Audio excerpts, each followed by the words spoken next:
पता है, कल से मैं एक चीज को लेकर बहुत परेशान हूँ।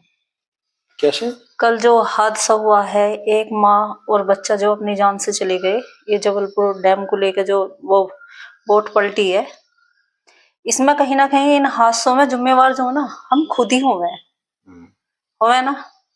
खुद कैसा हुए कि हमें पता हुआ कि ये जो इन जगहों पे हम जाए हैं, अभी पहले 20 दिन पहले देखा आपने यमुना जी में यही हादसा हुआ है। कितने पर्यटक घूमने गए हैं जो मरे हैं, है?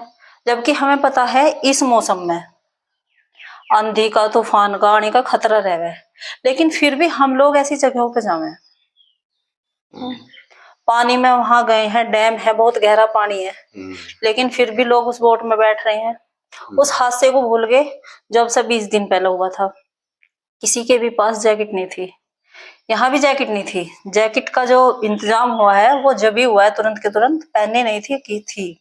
पहले तो ये है कि हम किसी भी बोट में बैठ रही हैं तो वहां हमें कंफर्म कर लेना चाहिए कि इसके पास हमारे हमारे बच्चों के लिए जैकेट है तो हमें बैठना चाहिए, अगर नहीं है तो ना बैठना चाहिए। अब एक माँ ने अपने बचाने को, अपने बच्चे को बचाने के लिए सांस की हर वो उम्मीद लड़ी है कि काश मैं अपने बच्चे को बचा पाऊं। क्या हुआ, फिर भी नहीं बचा पाई। अगर उसके बच्चे के पास भी जैकेट होती ना तो शायद है कि वे दोनों बच जाते। इन चीजों में बैठने से पहले हमें ये सोच लेना चाहिए कि हाँ, हमारा फायदा है, नुकसान है। ये देख रहे फोन, इसमें हर चीज आती है, मौसम की जानकारी भी आवे, पर हम क्या करें, हम सब चीज भूल जावे ना।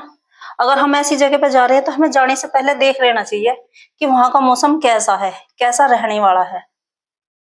पर क्या है, मन को अच्छा लगना चाहिए, तन के लिए चाहे फिर कुछ भी हो जाओ, हम अपने बच्चों के पास आ पावे या ना आ पावे, उससे कोई फर्क नहीं पड़ता हमें।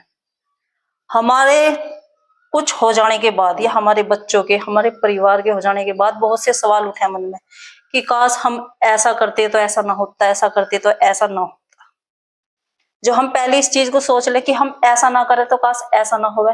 मौसम भी तो बदला जा सके है, इसी मौसम में जाना जरूरी है।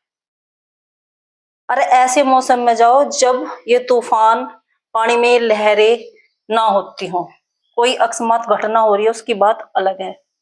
इस मौसम में पानी में तूफान आ रहा है, तूफान आने के कारण तेज हवा चल रही 400 प्रति किलोमीटर की, उससे हम फोन में चेक करते तो हो सके हम उसमें ना बैठते। चलो बैठ भी गए हैं, नाविक की भी गलती है, ऐसे मौसम नहीं चलाना चाहिए। लेकिन क्या है, पैसा कमाने की आग है, चाहे कोई मर रहा हो, जी रहा हो, किसी को उससे कोई मतलब नहीं। पर माँ थी वो जो मरी है, वो एक माँ ही, वो अपने बच्चे को नहीं छोड़ पाई, केवल एक ही उम्मीद पे रही कि काश मैं अपने बच्चे को बचा सकूं। उसकी आत्मा को जो ना मरने के बाद भी शांति नहीं मिलेगी, यही सोचे कि काश कि मैं अपने बच्चे को बचा लेती, चाहे वो बेशक मर, है कि ना। तो मेरा तो मानना और कहना यही है कि ऐसी जगहों पर भैया जाओ ही मत। ना तो हम जाएंगे ऐसी जगह पे, और ना ही हमारे और हमारे परिवार के साथ ऐसी कोई दुर्घटना होगी। बाकी उसकी मौत ने हर किसी को झंझोड़ के रख दिया ना।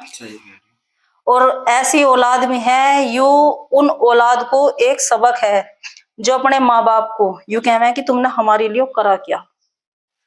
माँ या बाप अपने बच्चे के लिए जो ना मर जाएगा पर उन पर आंच नहीं आने देगा।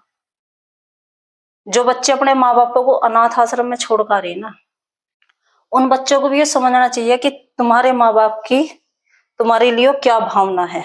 लेकिन बच्चे बड़े हो जावे, माँ बाप को समझाएं कि ये तो कुछ ना पता ही नहीं, सब कुछ तुम्हें ही पता है, उन्हें ज्ञान देना शुरू कर दें, वृद्ध आश्रम छोड़वाना शुरू कर दें। किसके लिए? परिवार की शांति भंग हो रही है।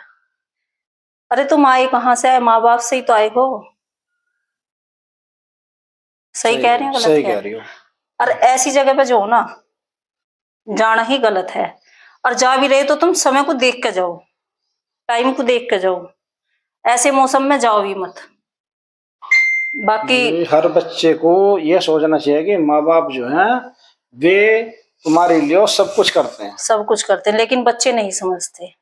एक माँ ने आज अपना जीवन त्याग दिया अपने बच्चे को बचाने के लिए, क्योंकि वो माँ ही, कोई भी माँ अपने बच्चे को डूबता या मरता नहीं देख सकती। और माँ तो माँ, अगर इस जगह कोई बाप भी होता ना, वो भी नहीं करता। तो उस माँ की आत्मा को भगवान शांति दे। शांति तो नहीं भी मिल पावे, क्योंकि उसने अपने बच्चे को खोया है। वो अपने बच्चे को बचाने की कहीं ना कहीं उम्मीद लगा के ही उसे लड़ती रही समय से, पर फिर भी वो बचा नहीं पाई। ज्यादा लंबी होगी।